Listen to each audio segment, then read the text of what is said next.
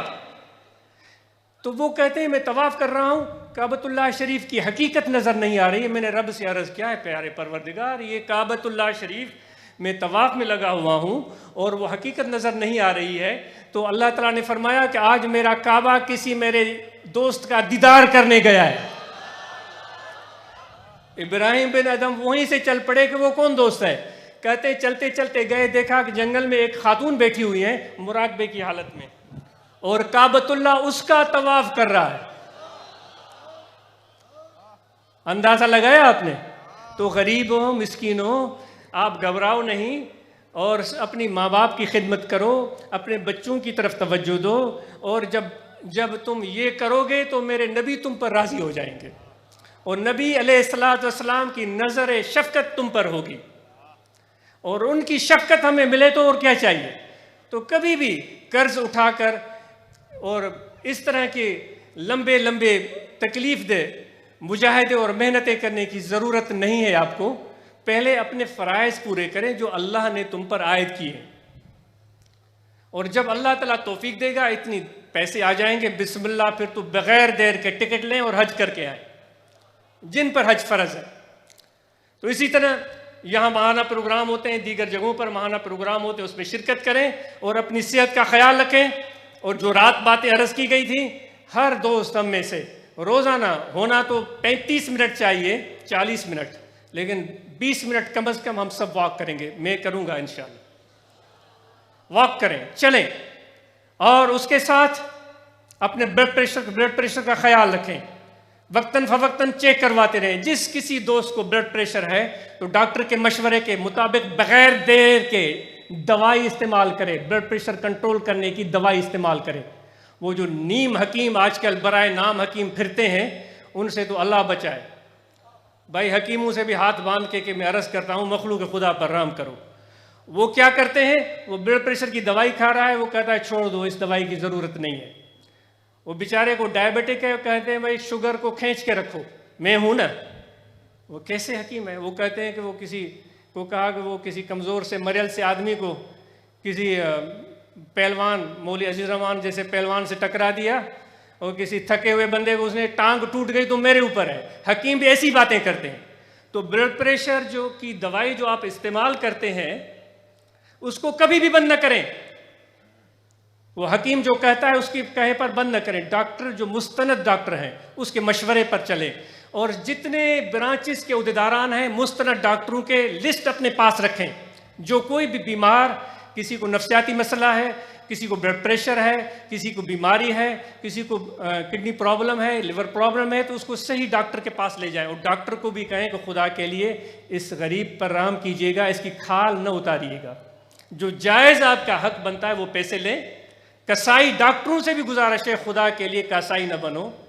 حکیموں سے بھی, بیچارے حکیموں کے بھی ستائے ہوئے اور ڈاکٹر جو مستند ہیں وہ بھی چھریاں لے کر کھڑے ہیں, تو غریب جائیں تو کہاں جائیں. ڈاکٹروں سے بھی گزارش ہے غریبوں پر رحم کرو.